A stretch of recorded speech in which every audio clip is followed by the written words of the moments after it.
بسم اللہ الرحمن الرحیم۔ السلام علیکم، میں ہوں محمد عثمان اور آپ دیکھ رہے ہیں پروگرام حرفراز اور یہ مقبول جان کے ساتھ۔ ناظرین، جے یو آئی کی سیاست جو ہے وہ لگ رہا ہے کہ دو دھڑوں کی طرف بڑھتی ہوئی نظر آ رہی ہے۔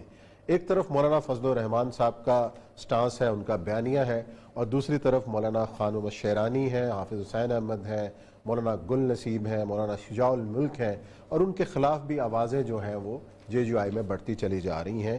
اور خود یہاں تک کہ خانم الشیرانی صاحب نے یہ بھی الزام لگا دیے کہ مولانا فضل الرحمان خود سلیکٹڈ ہیں۔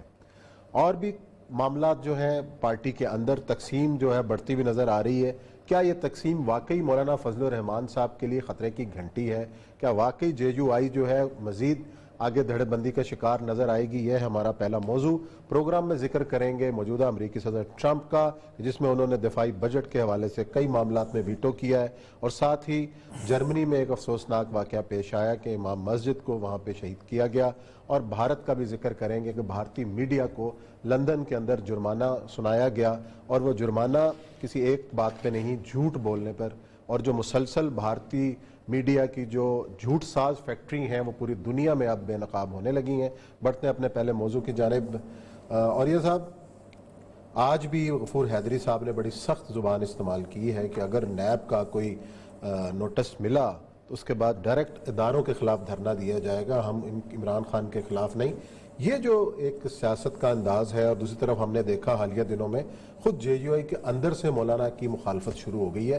یہ ایک تو ٹائمنگ پہ گفتگو کر لیں کہ اس ٹائم پہ ہی کیوں یہ لوگ سامنے آئے، اور یہ جو تھریٹ ہے مولانا فضل الرحمان کے لیے کتنا بڑا ہے اندر سے؟ دیکھیں، دو چیزیں بڑی امپورٹنٹ ہیں کہ بندے کی لوکیشنز کو دیکھ کے، کیونکہ ظاہر بات ہے مولانا جو ہیں ان کو میں ایک اسلامی پولیٹیشین نہیں سمجھتا ہوں۔ مسلمان پولیٹیشین ہیں لیکن اسلامی پولیٹیشین نہیں ہیں۔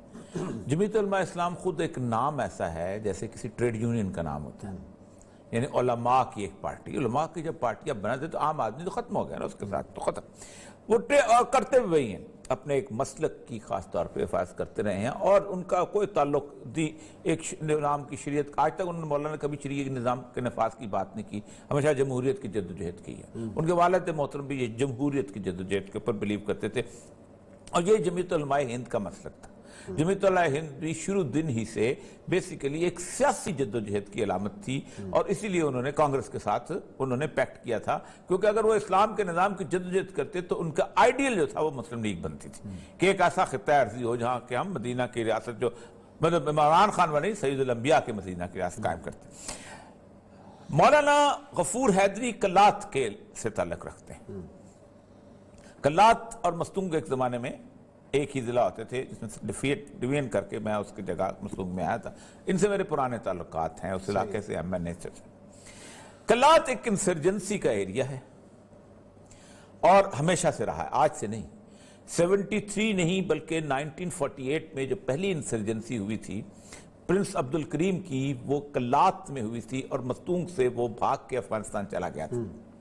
اس کے بعد جو دوسری انسرجنسی کلات کے ہوئی ہے 60s کے اندر، اور وہ بھی اسی جگہ پہ شیرود مری وغیرہ کی جب ہوئی تھی وہ بھی، اور وہ نواب نوروز خان جوالوان سے جو آئے تھے، جن کو جیل میں بیچارے انتقال کر گئے تھے، ان کے بیٹوں کو پھانسیاں ہوئی تھی، وہ بھی کلات کا علاقہ تھا۔ اس وقت بھی جو رودبار کا علاقہ ہے وہ سارا وہ کلات کا علاقہ، اور یہ اس کے MNA ہیں۔ صحیح۔ غفور حیدری صاحب کی سیاست میں ان کو ایک مزاج سخت کا بیان چاہیے ہوتا ہے اس پالیٹکس میں زندہ رہنے کے لیے۔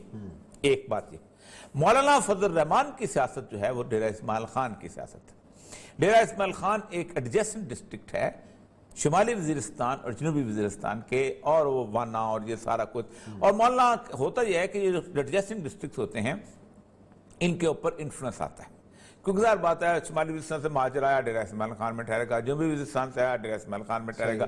ڈیرہ اسماعیل خان کی ایک فضا بنتی ہے، اس فضا میں اگر آپ اس طرح کی پالیٹکس نہ کریں تو آپ سمجھے جاتے ہیں کہ یہ وہ مولوی ہے جو پیٹھ دکھا گیا، یہ ان مجاہدین کا ساتھ نہیں دیتا، یہ فلاں کا، وہ وہاں کیا ہے، یہ وہ مولوی ہے جو بلوچ کا ساتھ نہیں دیتا۔ اس لیے مولانا شیرانی چونکہ ایک ایسی جگہ پہ بیٹھے ہوئے ہیں جسے یوب کہتے ہیں، اور یوب وہ علاقہ ہے جہاں دور دور تک اس قسم کی کوئی صورتحال موجود نہیں، اس لیے مولانا شیرانی کی سیاست کمفرٹیبل ہے۔ اس لیے مولانا شیرانی جو بھی بیان دیں گے، اس لیے مولانا گل نصیب کی پمفلٹ ہے، مولانا وہ جو کیا نام تھا اس میں شجاع وہ تھا، ایک اور بھی ہیں اس میں مولانا اسمت اللہ وغیرہ، یہ ان کی مسلم باغ کی سیاست، یہ وہ ایک تو نظریاتی JUI تو آلریڈی بنی ہوئی ہے، وہ بہت عرصے سے مولانا نور محمد شاید میرا خیال ہے مولانا نور محمد بنائی تھی۔ ہوا یہ تھا کہ انہوں نے اکبر بگٹی کا ساتھ دیا تھا، اور ان میں سے ایک مولوی صاحب تھے مولانا خوستی، وہ مولانا شیرانی کے علاقے کے تھے، تو ظفر اللہ جمالی مرحوم اللہ جنرل نصیب کرے وہ چیف منسٹر بننا چاہتے تھے، لیکن ہوا یہ تھا کہ 40 سیٹیں تھیں، 41 بنتی اسپیکر کے ساتھ، صحیح ہے، تو انہوں نے یہ کہا کہ اسپیکر جس وقت وہاں سے چلا جائے گا اوپر ایک تو پھر نیچے ہمارا مسئلہ خراب ہے، تو ایک سیٹ انہوں توڑنا چاہتے تھے، تو انہوں نے مولانا خوستی کو تیار کیا کہ مولانا صاحب جو ہیں آپ نے بائک کٹ کر کے نکل جائیں۔ اچھا ٹھیک، تو مولانا کو مجھے اچھی طرح یاد ہے، میں اسسٹنٹ کمشنر کوئٹہ ہوتا تھا، 5 لاکھ روپے طے ہوا، نقد پیسے نہیں ہوتے تھے، ATM نہیں ہوتے تھے، ایک بہت بڑے دکاندار تھے، اس کی رات کو دکان کھلوائی گئی، اس کا غلات سے پیسے نکلوائے گئے، کچھ کیا گیا، وہ کہیں کہ میں بڑی کھل کے بات کر رہا ہوں اس مسئلے کا، وہ پورے نہیں ہو رہے تھے، وہ پھر پورے کیے گئے، تو مولانا اس نے جب ووٹنگ شروع ہوئی تھی، ایک طرف بگٹی کھڑے تھے، ایک طرف وہ تھے نور بارودئی صاحب جو تھے اسپیکر تھے، تو اچانک مولانا نے تقریر کی کہ ہم نہیں، ہمارے نزدیک دونوں شیطان ہیں اور ہم جت ہیں، وہ جا کے وہ باہر جا کے بیٹھ کے وہاں پر، اتنے میں ان کو شور مچ گیا، گنتی شروع ہوئی، کوئی ادھر سے نہیں غلط ہے فلاں ہے شے ہے، اوپر سے BSO کے لڑکے بیٹھے ہوئے تھے، تو یہ باہر آ کے سگریٹ پینے لگ گئے، پھر ان کو کئی خیال آیا کہ میں جا کے دیکھوں کہ میرا کام ہو گیا کہ نہیں، کوئی ضابط ہے، وہ جب اندر پہنچے تو اس وقت اسپیکر اناؤنس کر رہا تھا کہ کاؤنٹنگ کے لیے گیٹس بند کر دو، یہ اندر آ گیا گیٹ بند ہو گیا، اب یہ باہر جانا چاہ رہے تھے لیکن نہیں، وہ نیچے کہیں اس میں چھپ گئے، یہ ہوا، اسپیکر نے اناؤنس کر دیا، اس وقت بنی تھی یہ اپنا یہ نظریات تھی، مولانا عبدالسلام ہوتے کے جمعیت چھوڑ گئی تھی بگٹی کو، اور مولانا عبدالسلام ہوتے تھے لور لائک کے تھے کسی اور جگہ، انہوں نے بگٹی کا ساتھ دیا تھا۔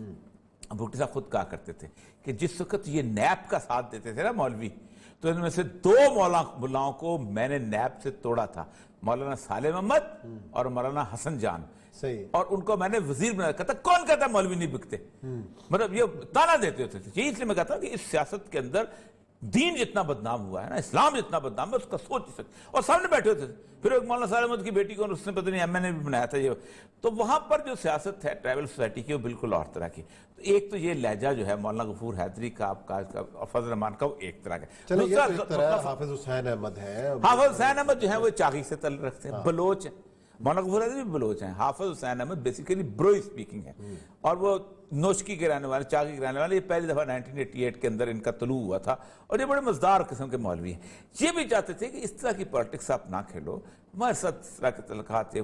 پھر مولانا کی پالیٹکس کے اوپر سب سے بڑا اثر جو ہے وہ ہوتا ہے افغانستان کا، یہ کبھی افغانستان کے ساتھ ہوتے ہیں، کبھی افغانستان کے ساتھ نہیں ہوتے، خود ملا عمر کی جو پالیٹکس تھی وہ بھی اسی قسم تھی۔ آپ کو پتہ ہے کہ پاکستان کے اندر ایک گروپ ایسا ہے جو واقعی جہاد کا ساتھ دیتا ہے، ایک تبلیغی جماعت سے ملا عمر ناراض تھے بہت سخت، اس لیے کہ جس وقت وہ کابل کے اوپر جنگ لڑی تھی، تبلیغی جماعت نے اپنا وفد بھیج دیا وہاں پر کہ 4 مہینے کا چلا کرو، تو اس نے تبلیغ جماعت پر پابندی لگا دی، تو کمال ہے، ہم لوگ جہاد میں جا رہے تھے، تم تبلیغ، اور وہ مثال دیا کرتے تھے کہ جب نبی صلی اللہ علیہ وسلم جو تھے وہ غزوہ تبوک پہ جا رہے تھے تو منافقین مسجد زرار بنا رہے تھے وہاں پر، جس وقت رسول اکرم صلی اللہ علیہ وسلم احد میں زخمی ہو رہے تھے تو جو منافقین تھے وہ مسجد نبوی میں نمازیں پڑھ رہے تھے، وہ ایک خاص طور سے بولتے ہوتے تھے وہاں پر اس وقت، تو ایک خاص قسم کی، یہ میں نہیں کہتا ہوں کہ ڈفٹ رہی ہے بند کے علماء کی، تو مولانا چونکہ پیور پالیٹکس کرتے ہیں، جس طرح نون لیگ کرتی ہے، جس طرح پیپل پارٹی کرتی ہے، جس طرح اپنے ان کو اپنا بےمان اپنے ممبران کو پروٹیکٹ بھی کریں گے، اپنی اسکیمیں بھی لیں گے، اپنے لوگوں کو نوکریاں بھی دلوائیں گے، اپنے اس کے حساب سے سارا کچھ، وہ سارے کام جو پاکستان کا ہر سیاستدان کرتا ہے وہ مولانا فضل الرحمان کرتے ہیں، لیکن چونکہ بنیادی طور پر جمعیت العلماء اسلام ہے تو اس لیے جمعیت العلماء اسلام علماء کی ایک آرگنائزیشن ہے، جس کو میں ہمیشہ، اب یہ حالت پتہ کیا ہوئی ہے، اب عثمان صاحب مسئلہ سارا یہ ہے کہ یا تو مولانا کو شکست دینا بہت مشکل کام ہے۔ اچھا، یہ تھریٹس نہیں ہے جو یہ باتیں اٹھ رہی ہیں، مولانا کو طارق جمیل صاحب کر سکے، کتنی بڑی فالوئنگ ہے ان کی، ہر بندہ جو ہے ان کے ہاتھ لیکن طارق جمیل صاحب کی سیاسی جماعت تو نہیں ہے، نہیں، دیوبند میں تو مولانا طارق جمیل تھا، جامعۃ الرشید میں باقاعدہ ان کا استقبال ہوا، جامعۃ الرشید بہت بڑا ادارہ ہے, ضرب مومن چلاتے رہے, بلکہ جامعۃ الرشید کے جو مفتی صاحب ہیں یہ ان کی حکومت تھی افغانستان میں ایک قسم کی. یہ وہ لوگ تھے کہ جنہوں نے وہاں باقاعدہ کابل کے اندر باقاعدہ وہ تندور کھولے تھے, اور جب وہ چلے گئی تھی نا اپنا اقوام متحدہ اپنی سمیٹ کے بیکریاں, تو انہوں نے روٹی کی کمی نہیں ہونے دی تھی, اور باقاعدہ ایسے تھا کہ یہ لکھ کے دیتے تھے اور وہ حکمران میں جاری ہوتے تھے, اتنا انفلوئنس تھا. ضرب مومن اس طرح ہونا چاہیے. جامعہ رشیدیہ ٹرسٹ پہلا ٹرسٹ تھا, اس پہ پابندی لگی تھی, آپ کو پتہ ہے, صرف اس لیے کہ یہ طالبان کی مدد کرتے ہیں وہاں پر. تو جہاں اس کے باوجود بھی چونکہ مولانا کی پالیٹکس اس قسم کی ہے کہ اس میں بڑے لوگ آتے ہیں, اس میں انہوں نے بہت سے لوگوں کو oblige کیا ہوا ہے. آپ سوچ نہیں سکتے کہ کس کس کو مولانا نے کس کس جگہ پہ oblige کیا ہوا ہے. تو مولانا بڑے ویل انٹرینجڈ ہیں, اور مولانا جتنی پیک پہ لے کے جائیں گے, یہ میرا آج ہے, اتنا ہی بڑا بارگین کریں گے. اچھا ہسٹری بیان کر رہے ہیں مولانا اتنا ہی بڑا بارگین کریں گے. مطلب آپ کا کہنے کا مطلب یہ ہے یہ اگر آپ سمجھتے ہیں کہ مولانا جہاں جا کے پنڈی میں دھرنا دیں گے تو بغیر کسی وجہ کے ہوگا, یا بغیر کچھ کیے نہ واپس آ جائیں گے. بغیر کچھ کیے واپس تو گئے تھے. نہیں وہ اس اگلے تھے, وہ کہنے پہ گئے تھے نا, اس نے کہا ہے, اس نے وافظ احمد نے کہا ہے کہ اسٹیبلشمنٹ کے کہنے پہ گئے تھے. تو ایسے نہیں گئے تھے, ایسے نہیں گئے. اس نے کہا جب اگلی دفعہ آؤ گے تو ہم تیار رکھیں گے تمہارے لیے تمہارا تحفہ. اچھا کیا اس کا مطلب یہ ہے کہ اس بار تحفہ تیار ہے؟ تحفہ تیار ہے. چلو جی دیکھتے ہیں آنے والے دنوں میں مولانا صاحب کو کیا تحفہ ملتا ہے. یہاں لیتے ہیں بریک, اور بریک کے بعد آئیں گے اور ذکر کریں گے امریکہ کا, جہاں امریکی صدر ٹرمپ نے کچھ ویٹوز کیے ہیں, اس پر بات کریں.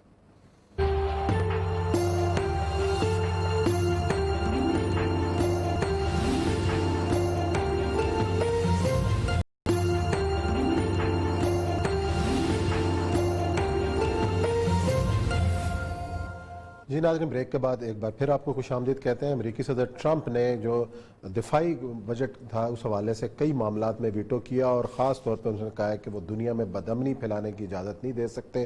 جاتے ہوئے انہوں نے اقدام کیا, بہت سے انہوں نے سزائیں معاف کی ہیں, اور سب سے بڑی سزا جو ابو غریب جیل کے جو قید تھے ان کے حوالے سے ہے. اور اسی حوالے سے ہم نے اپنے پہلے پروگرام میں بھی ڈسکس کیا تھا کہ ایک پاکستان کے پاس ایک موقع تھا کہ عافیہ صدیقی کی سزا کے حوالے سے بھی اپیل کی جاتی, اور جاتے جاتے امریکی صدر اس کو پارڈن کرتے, لیکن شاید ہم نے اور یہ صاحب اس کو سیریس لیا ہی نہیں ہے ہماری حکومت نے. اور باقی ہم نے تو بہت بات کی تھی, ہم نے تو بابر روان صاحب سے بات بھی کی تھی, ہم نے کہا تھا کچھ ہو رہا ہے. پھر وہ لڑکے کا انٹرویو بھی کیا تھا, وہ گیا بھی تھا داؤد کا, وہ عمران خان کو اس نے لیٹر بھی لکھا, لیکن کیا کر سکتے ہیں, پاکستان کے مسائل اور طرح اپنے ہی بہت ہیں. تو عافیہ ہر بندہ, پاکستان میں بہت ساری عافیہ اور عافیے جمع ہوئے ہوئے ہیں, کیا کر سکتے ہیں, سب کو عافیت ہے یہاں. اچھا یہ جو ٹرمپ, اچھا یہ بڑی مزدار چیز ہوئی ہے. دیکھیں یہ جو آخری پیریڈ ہوتا ہے اس کو کہتے ہیں کہ سٹنگ ڈک ہوتا ہے امریکن پریزیڈنٹ جو ہے, لیکن ٹرمپ باز نہیں آ رہا. اور اس وقت اس نے یہ کیا, دو اصل میں بل ہوتے ہیں, اینول نیشنل ڈیفنس آتھرائزیشن اور اپروپریشن, دو بل.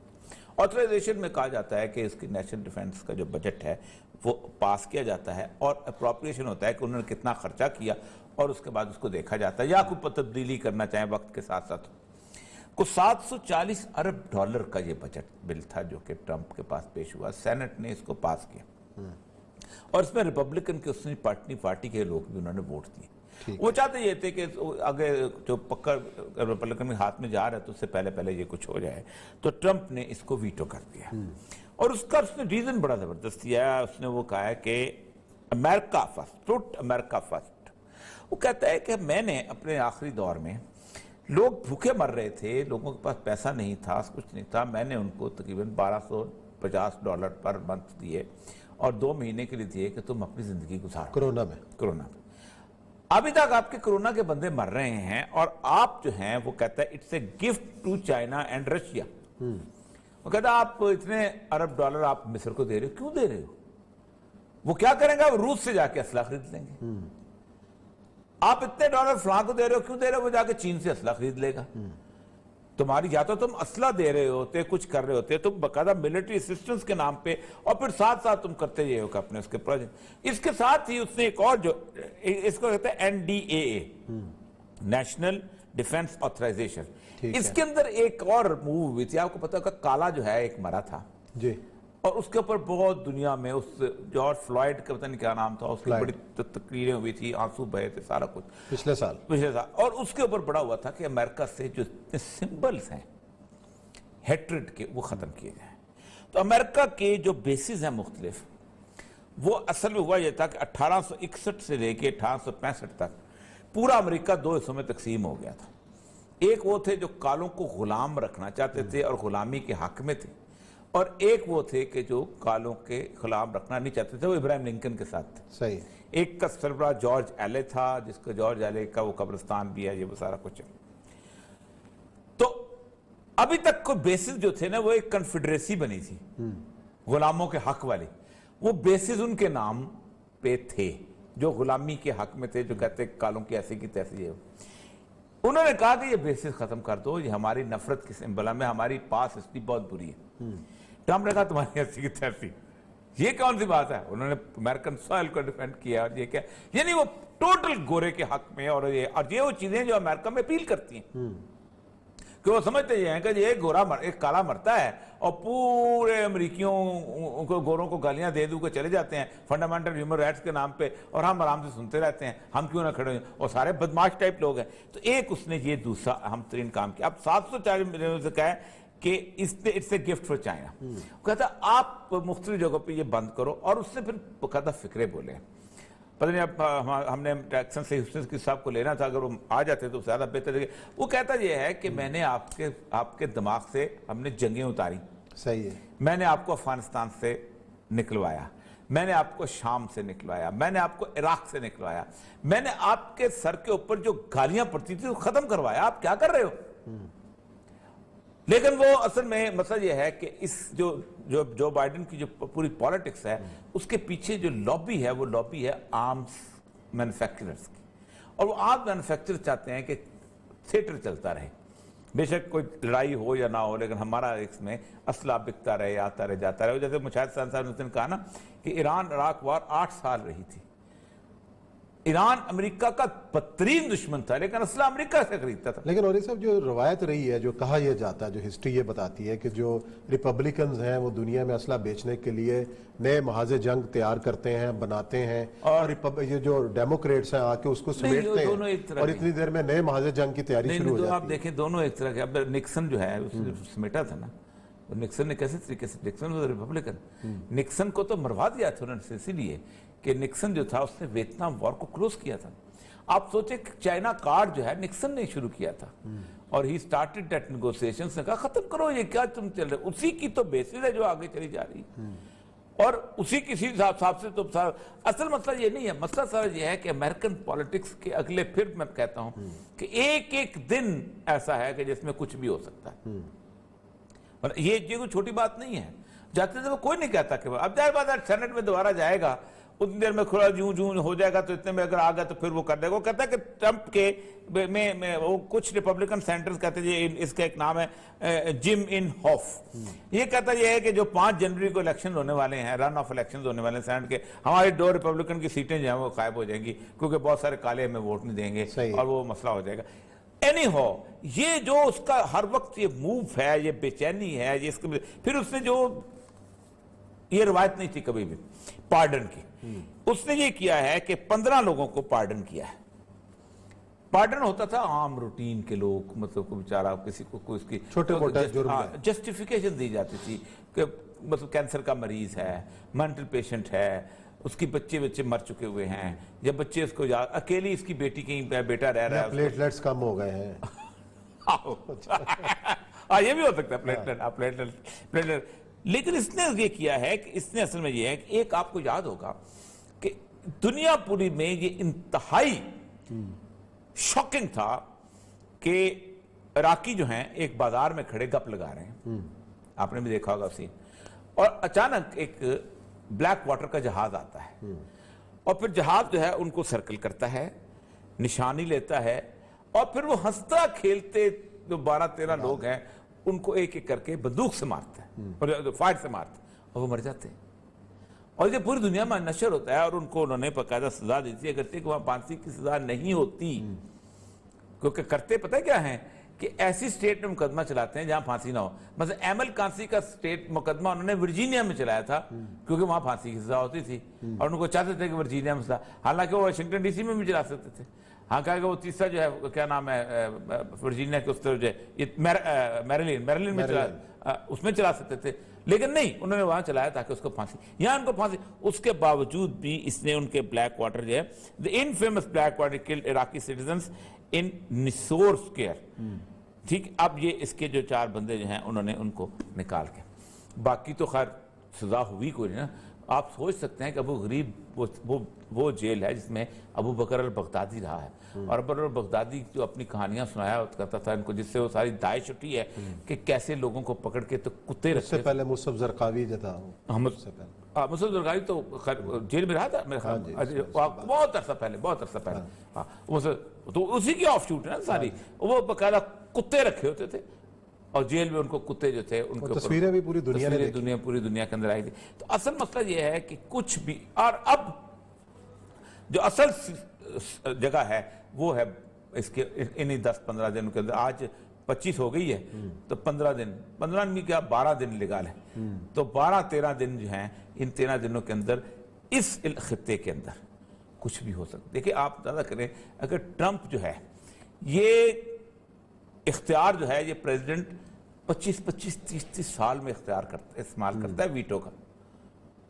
عموماً یہ سموتھ بزنس ہوتا ہے، صحیح ہے، لیکن اگر اس نے اس موقع پہ جہاں وہ جا رہا ہے، وہ کہتے ہیں ٹھڈا مار کے تو گمرات گرا کے جاؤ، وہ اس کو ویٹو کر جاتا ہے، اور اس پورے کے پورے دیکھیں ظاہر بات ہے جب دوبارہ بجٹ پیش ہوگا تو ڈسکشن ہوگی نا، صحیح، کس کو دے رہے ہو، کیسے دے رہے ہو، کیوں دے رہے ہو، تو جلدی میں کرا لیے، تو اس کا مطلب یہ ہے کہ وہ کوئی ایک جنگ بھی چھیڑ سکتا ہے اس خطے کے اندر، اور اگر اس خطے میں جنگ چھڑی، دیکھیں ایک سب سے امپورٹنٹ خبر یہ ہے کہ کل اسرائیل نے اپنی جو سب مرین ہے وہ ایرانی اس پہ واٹرز میں لا کے کھڑی کر دی، اور اسرائیل کی جو ملٹری مائٹ ہے، وہ جو ٹیکنالوجی کی ڈرونز کی ملٹری مائٹ ہے وہ امریکہ سے زیادہ ہے۔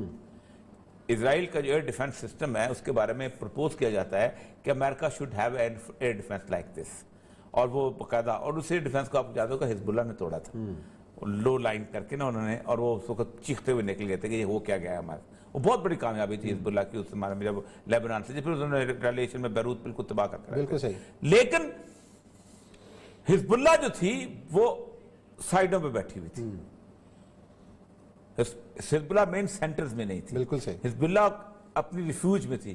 ایران کے اندر وہ اگر کرتا ہے، آپ دیکھیں نا 2 جو انہوں نے اوپر ترے کے واقعات ایران کے ساتھ کیے ہیں وہ بالکل ایسے کیے ہیں۔ اب مجھے لگتا ہے کچھ بھی ہو سکتا ہے کہ ٹرمپ کے اقتدار چھوڑنے سے پہلے کوئی جاتے ہوئے کوئی ایسے بیج بو دیے جائیں کہ ٹرمپ آ کے چنتا ہی رہے کانٹے، دیکھتے ہیں کیا ہوتا ہے امریکہ کی سیاست میں، آنے والا وقت بتائے گا۔ بریک لیتے ہیں، بریک کے بعد آئیں گے اور جرمنی میں جو پیش آیا افسوسناک واقعہ اس کا ذکر۔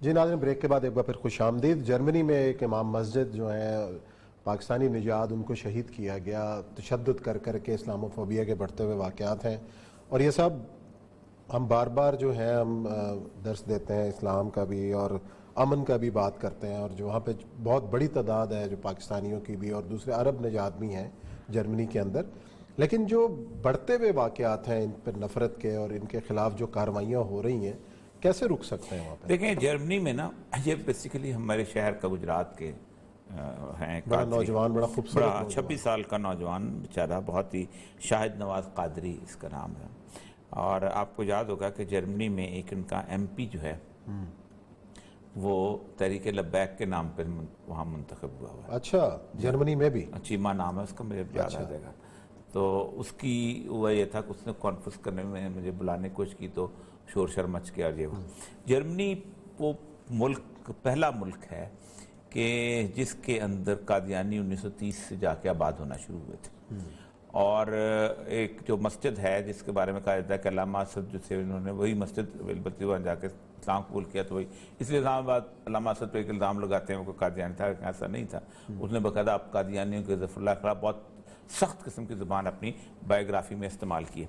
تو قادیانیوں کا انفلوئنس اس لیے جس وقت 74 میں جو ہوا تو قادیانی وہاں پر بیٹھ گئے۔ آپ سوچیں کہ ہمبرگ میں جب میں گیا ہوں آج سے کچھ 5-6 سال پہلے، تو 1500 اگر پاکستانی تھے تو ان میں سے 1000 قادیانی تھے وہاں پر۔ اچھا، اور جرمنی ہی کی عدالت نے یہ فیصلہ کیا ہوا ہے کہ قادیانی بنیادی طور پہ پاکستان کا سب سے بڑا ہیومن ٹریفکنگ کا ایک گروہ ہے، اور وہ ہم نے اس پہ پروگرام بھی کیا تھا، آپ کو یاد ہوگا اس کے فیصلے کا، اور باقاعدہ انہوں نے آرڈر پاس کیے ہوئے ہیں کہ یہ جو ریکمنڈیشنز کریں ان کو ایسے سادہ طور پہ نہ لیا جائے، دیکھا جائے کہ کیا وہ صحیح ہے، کیونکہ کرتے یہ ہیں کہ یہاں سے بندوں کو لے کے جائے. ٹھیک اسی طرح اس سے بہت پہلے ایک واقعہ ہوا تھا، ایک قادیانی تھا، اس کی بیٹی جو تھی اس نے اسلام قبول کر لیا تھا اور ایک اور سے شادی کرنے چاہ رہی تھی، تو اس قادیانی نے اس کو عدالت میں قتل کر دیا تھا، اور یہ جرمنی میں واقع ہوا ہے، کسی اور جگہ نہیں ہوا، اور وہ اس پہ بھی شاید ہم نے ایک پروگرام کیا تھا. اور تو اس لیے یہ جو گروہ تھا، یہ جو اپنا قادری وغیرہ کا، یہ بڑا ایکٹیو وہاں پر ہو چکا ہوا تھا، اور ان کے خلاف بھی اور ویسے بھی، چونکہ جرمن نیشنل تھے. تو یہ واقعہ جو ہوا ہے یہ جرمن سوسائٹی کے یہ بہت بڑا چیلنج ہے. اس سے پہلے آپ کو یاد ہوگا ایک حجاب والی خاتون جو تھی پارک کے اندر، وہ بھی جرمن ہی نے اس کو شہید کیا تھا، وہ بیچاری حجاب میں بیٹھی بھی تھی اور اس نے اس کو آ کے چاقو مار کے، وہ مصری عورت تھی کہ کیا کون تھی، جس کا خاوند جا کے بیچارہ اس نے کہا کہ میرے سامنے میری بیوی کو مار دیا. اس کا ایک جرم یہی تھا کہ اس نے پاکستان میں اگر اس وقت کسی چرچ کے پادری کو، کوئی چھوٹے سے چرچ کا اس کو کیا ہوتا، تو یعنی جیسے کون سا گوجرے کا کوئی واقعہ ہوا ہے کسی اور جگہ، تو اسے پاکستان میں سارے آئیے رحمان سے لے کے فلانے سب ایسے رحمان ہے، کیا نام ہے، آئیے رحمان، یہ سب نکل آ رہے تھے. سارے ہیومن رائٹ ایکٹیوسٹ کھڑے ہو جاتے کہ یہ کیا ہو گیا اور یہ کیا ہو گیا. آسیہ مسیح کی تصویریں لگ جاتی وہاں پر، لیکن اس کی تصویر نہیں لگے گی ہماری ٹاؤن ہال کے اوپر. ہونا تو یہ چاہیے کہ پاکستان کے اسلام آباد کے جو سیکریٹریٹ ہے اس میں جرمن اس مولوی کی تصویر لگنی چاہیے، اور کوئی نہیں تو گجرات کی مسلم کمیٹی کے بارے تو لگے یہ تصویر احتجاج کے طور پر، جب تک اس کا قاتل سامنے نہیں آتا. لیکن مسئلہ یہ ہے کہ وہ حمیت نام تھا جس کا گئی تیمور کے گھر سے، بھلی بات ہے، غیرت نام کی کوئی چیز جو ہے نہ ہم میں ہے نہ مسلم امہ میں، تبھی ہم ذلیل و رسوا ہو رہے ہیں. ہم نے نہ ریاکشن شو کیا، نہ ایک کوئی بندہ بچہ لے کے نا برٹش نیشنل کو بندہ آ جائے نا وہاں سے، تو پورے کا پورا برطانوی ایمبسی پاکستان میں اس کو ڈھونڈتی ہے، نکالتی ہے اور لے کے چلے جاتے. آپ کو یاد ہوگا کہ وہ جیلم میں ایک قتل ہوا تھا، بندہ جو تھا ٹیکسی ڈرائیور جو تھا، ٹھیک ہے، اور اس کے پیچھے پوری کی پوری برٹش ایمبسی آ گئی تھی کہ آپ اس کے قاتل کو پھانسی دیں اور یہ کریں، حالانکہ ان کے اپنے آپ پھانسی نہیں، لیکن جہاں وہ دلوا کے گئے تھے.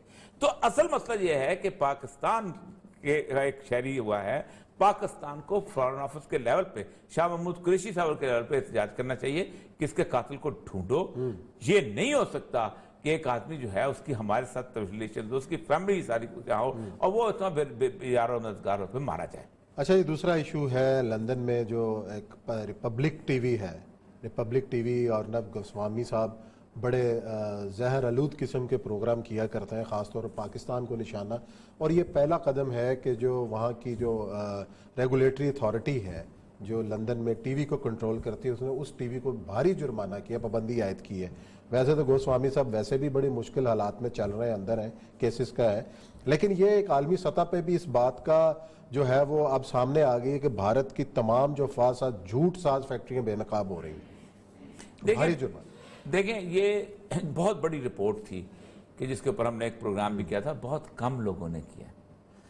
آپ دیکھیں اس کی ریلیٹڈ، کل میں ایک خبر دیکھ رہا تھا کہ پاکستان کے اندر ایک این جی او ہے کہ جو اس پورے نیٹ ورک کی این جی او تھی، اور وہ پاکستان کے اندر فورن فنڈنگ کے ساتھ چل رہی تھی اسی گروپ کے اندر، اور اس نے کوئی ای اے ڈی سے کوئی رجسٹریشن نہیں کروائی ہوئی تھی. اب کل یا پرسوں جو ہے اس نے جیسی رپورٹ آئی ہے اس نے رجسٹریشن کا کہا ہے. اچھا. لیکن پاکستان کے اندر کوئی اس کی کوئی ریسٹرکشن نہیں. کوئی ایسی این جی او بڑی نہیں ہے کہ جو انٹرنیشنل، خاص طور پہ ناروے، اور ناروے کا جو سفیر ہوتا ہے نا وہ پاکستان کی ان این جی او خواتین کے ساتھ ایسے گھوم رہا ہوتا ہے جیسے ان کی نارویجن شہری ہیں. صحیح ہے. کبھی ادھر آ رہا ہوتا ہے، کبھی ادھر آ رہا ہوتا ہے، کبھی یہ پھر ڈرامے دیکھ رہا ہوتا ہے، کبھی کچھ کر رہا ہوتا ہے. 45 جو ہیں ونڈوز کھلی ہوئی ہیں ایمبیسیز کے اندر کہ آپ اپنا ایک فیزیبلٹی رپورٹ بنائیں اور آپ جا کے ان سے پیسے لے لیں. آغا خان نے ایک ڈائریکٹری ہر سال شائع کرتا ہے، ڈونر سپورٹ ڈائریکٹری، اور ڈائریکٹری یہ بتاتا. اب یہ جو اتنا بڑا ایکشن ہوا ہے اس سے ایک تو کلی کھل گئی ہے پورے کے پورے اس انڈین. اب میں سے ٹویٹ چل رہا تھا، وہ ہماری جو بلوچ وہاں پر کریمہ بلوچ جو ہے، کہ وہ کہتے ہیں کہ بیسیکلی انڈین تو اس کے ساتھ تعلق تھا، یعنی اس نے باقاعدہ ایک انڈین ٹی وی پہ کہا تھا کہ انڈیا ٹی وی نے اس کو بلایا کہ یہ وہ خاتون ہے جس نے نریندر مودی کو راکھی بھیجی اور اس نے کہا کہ آپ نے رکشا بندھن کیوں بھیجا؟ اس نے کہا اس لیے کہ ہماری رکشا کرے. وہ کہتے یہ ہیں کہ جب سے یہ ایکسپوز ہوا ہے اور یہ اس طرح سزائیں ملنی شروع ہوئی ہیں تو انڈیا کے جو را ہے وہ اپنے تعلق والے لوگ جو ہیں ان کا خاتمہ کر رہی ہے. اسی طرح وہ اس میں سویڈن میں ایک پاکستان وہ بھی ڈوب کے مرا ہے، بلوچ بیچارہ. یہ بیچاری بھی بلوچ جو کہ ٹریپ ہو گئی تھی ان کے اندر ان کے اس میں. اب یہ جو لوگ اس کے ساتھ آئے تھے ہوتا بھی یہی ہے کہ سب سے پہلے وہ اپنے ٹریسز مٹاتے ہیں، کیونکہ انہیں اس بات سے کوئی غرض نہیں ہوتی کہ کون ان کے لیے کام کرتا رہا ہے، کب کام کر رہا ہے، کتنا کام کر رہا ہے. جس وقت ان کا اپنا انٹرسٹ جو ہے وہ خطرے میں پڑتا ہے تو پھر اپنے بندوں کو خود ذبح کرتے ہیں. اور یہ انٹیلیجنس ایجنسیز کا خاصہ ہے. ایک جو کتابیں آج تک لکھی گئی ہیں جتنی بھی انٹیلیجنس ایجنسیز کو، یہی ہوا ہے کہ انٹیلیجنس ایجنسیز جب کسی پروجیکٹ کو وائنڈ اپ کرنے لگتی ہیں تو قتل کر. باتا ہری سے لے کے آپ دیکھیں وہ جو 4 بہنیں انہوں نے نیو یارک کے ہوٹل سے گرائی تھی CIA نے، اتنا بڑا کام کیا تھا انہوں نے اس لیٹن امریکہ کے علاقے میں. لیکن جب وائنڈ اپ کرنے لگا تو انہوں نے کہا اب ان کا زندہ رہنا اس لیے کہ کل کو ایک کتاب لکھ دیں گی، کل کو انٹرویو کر دیں گی، کل کو کسی جگہ بتا دیں گی. تو یہ جو اس وقت 2 بلوچ کی ڈیتھ ہوئی ہے، یہ جو ارنب گوسوامی جو ہے اس کا جو مسئلہ ہو رہا ہے بے نقاب ہوا ہے، یہ جو چیزیں سامنے آئی ہیں تو اس سے ان کا ایک امیج جو ہے وہ ختم ہو گیا. اس امیج کو وہ مزید فلڈر الیبریٹ، کیونکہ ظاہر بات ہے آپ بھی جرنلسٹ ہیں، انٹرنیشنل جرنلسٹ جو ہوتا ہے وہ فالو اپ بہت کرتا ہے. ہم چپ کر جاتے ہیں، سٹوری کی، اگلے دن پھر آنکھیں ملی کچھ اور آ گیا، اور نہیں تو میرا کی انگریزی آ گئی، کسی نے کچھ آ گیا، آئی فون چوری ہو گیا، کچھ نہ کچھ. اچھا آئی فون چوری ہوا کسی، اچھا کوئی نہ کوئی آ جاتا ہے. ہم اپنے رنگ میں رنگ جاتے ہیں. وہ فالو اپ ضرور کرتے ہیں، 15 سال تک فالو اپ کرتے رہتے ہیں. تو اگر وہ یہ سارے کا سارا اتنا بڑا 150 صفحے کی جو رپورٹ ہے وہ جو، اور جس کے اندر انہوں نے کہا کہ، اور اس میں سب سے بڑی بات ہے کہ یونائیٹڈ نیشن کو بیوقوف بنایا گیا پورے. تو وہ پھر اگر فالو کر کے لنک لیتی جو چلے گی. اور اس میں کہا بھی یہ ہے کہ بنیادی طور پر ان دا بگننگ جب یہ چیزیں بنی تھیں تو انڈیا کو اس کا احساس ہی نہیں تھا کہ وہ اتنا لوز کھیل رہا تھا کہ چیزیں پتہ چل گئیں. یہ پتہ چل گیا اکاؤنٹ کس نے بنائے ہیں، کون بنا رہا ہے، پیسے کون دے رہا ہے، سارا کچھ پتہ چل گیا. وہ کہتا ہے پہلے 3-4 سال کی ہی چیزیں تھیں جو ہمیں اس کا ٹریس دیتے ہوئے تھے آخر تک وہاں پر لے گئے. لیکن اور یہ سب سوال یہاں پہ یہ ہے کہ جب سب پتہ چل رہا ہے، یہ انڈیا بے نقاب ہو رہا ہے، تو ہم بیسیت ملک ایک ریاست اپنا کیس ان ملکوں تک کیوں نہیں پلیڈ کر پائے کہ جناب یہ ثبوت ہے، ہم نے ڈوزیر بھی دیا. یہ جو ویسٹ ہے اور خاص طور امریکہ ہے، لندن ہے، اس تک ہماری جو ہے وہ بات کیوں نہیں پہنچ پا رہی اس طرح، اور وہ سمجھ کیوں نہیں رہے؟ میرا خیال ہے آج جو ثبوتوں کے باوجود آج جو میٹنگ ہوئی ہے وہ باجوہ کی اور DGISI کی عمران خان صاحب کے ساتھ، وہ بنیادی طور پہ اسی بات پہ ہے. اور ساتھ جو درانی صاحب ملے ہیں، نواز درانی صاحب، شہباز شریف صاحب جیل میں ملے ہیں اور گرینڈ نیشنل ڈائیلاگ کی بات کی ہے، فہم و تفہیم کی بات کی ہے. کچھ چل رہا ہے. اگر ہم نے اس ملک میں آگے چلنا ہے اور اپنے خطرات کا مقابلہ کرنا ہے تو we need a peaceful Pakistan. یہ جو عمران خان صاحب کا ایجنڈا ہے نا، چھوڑوں گا نہیں تو ماروں گا نہیں تو فلاں نہیں کروں گا، یہ کسی وقت نہیں. اگر ویسے آپس کی بات ہے، اس پہ پورا پروگرام کریں گے. عمران خان صاحب یہ ایجنڈا چھوڑ دیں تو پیچھے کی بچے؟ عمران خان ہاں پیچھے بننے گالا سیاست تو ان کی بھی ختم ہے نا. وہ تو اسی نعرے پہ 22 سال کیا ہے. نہیں رکھے اسی نعرے پہ مشرف آیا تھا، کسی نے کچھ کہا. اسی نعرے پہ ایوب خان آیا تھا، کسی نے کچھ کہا. اسی نعرے پہ ضیاء اللہ کا آیا تھا، کسی نے کچھ کہا. ان میں اور عمران خان میں فرق تو ہے نا؟ نہیں کوئی فرق نہیں. ووٹ لے کے آئے نا وہ تو ڈکٹیٹر سے سارے. چھوڑ دیں بس ایسے ہی ہے. مسئلہ سارا یہ ہے کہ اس ملک میں کون کس ایجنڈے پہ، کس نے اپنے ایجنڈے. بھٹو نے روٹی کپڑے مکان کا نعرہ لگایا تھا، پاکستان آج تک ووٹ دے رہا ہے. روٹی ملے یا نہ ملے، روٹی کپڑا ملے یا مکان ملے. لیکن یہ 2 وعدے تو عمران خان نے پورے کیے ہیں. روٹی بھی ملتی ہے، مکان بھی ہے، پناہگاہ بھی ہے اور لنگر بھی ہے. وہ 2 چیزیں تو کر دی ہیں نا. میں آپ کو عمران خان صاحب، اپنا عثمان صاحب، ایک بات یاد رکھیں، پاکستان میں جب بھی کوئی چیز اٹھے گی، یہ ہمارا تجربہ ہے کہ پاکستان میں ریلیجس سینٹیمنٹس جو ہیں وہ بہت امپورٹنٹ. یہ لاہور شہر ہے نا، کل قائد اعظم کی برسی ہے. جب تک پیر جماعت علی شاہ اور مشائخ ساتھ نہیں ملے تھے، مسلم لیگ جلسہ نہیں کر سکتی تھی. یہاں ہالوں میں جلسہ کرتے تھے. اچھا جی ہاں، اٹھا لیں تاریخ آپ. ریلیجس سینٹیمنٹ ملا تھا تو اسی لیے تو مولانا کو سیٹ دی ہوئی ہے. اسی لیے وہ کہتے ہیں یہ اس حالت سے نکلو، اسی لیے تو ڈرائیونگ سیٹ دی ہوئی ہے. کہتے ہیں مولانا جو ہے خطرناک ہو سکتے ہیں. مولانا کل عمران خان کو کلمہ طیبہ پڑھا دیں گے اگر مسئلہ طے ہو جائے. ہم مولانا کو جانتے ہیں. چلیں جی دیکھتے ہیں یہ 3-4 دن کیا پیش رفت ہوتی ہے, سیاست پاکستان کی کہاں جاتی ہے. اپنا خیال رکھیے گا, پیر کو ملاقات کریں گے. اللہ حافظ.